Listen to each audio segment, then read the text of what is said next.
Many people have clamored for aggressive action on student loans for years, and while Joe Biden ran on easing the burdens of loan borrowers, his ability to act on those proposals won't be an easy one. So how could a Biden administration work towards easing borrowers' burdens or outright canceling student loans? So typically student loans, which if they are canceled, would happen through Congress. Congress under the US Constitution is the branch of government that is responsible for federal spending. So most likely, if there is student loan cancellation, there is no guarantee, it would come through Congress.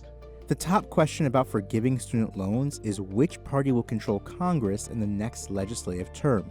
Currently, Democrats control the House, but Right now, there are runoff elections in Georgia for the US Senate. If Republicans can retain control of Congress, it is less likely there will be student loan forgiveness, at least through a congressional legislative bill. another way it could pass would be through stimulus legislation. After all, the March CARES Act provided some debt relief for borrowers, and while experts don't expect a bill will pass by the end of the year, stimulus could come in 2021 under the new administration. The third way would be the most controversial, through executive action.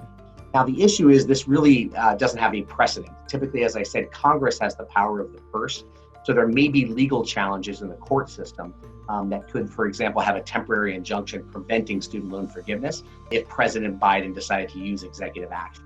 Importantly, he has not said whether he would consider executive action, but there are members of Congress and scholars and legal analysts who have proposed that he do that, including Senator Elizabeth Warren from Massachusetts.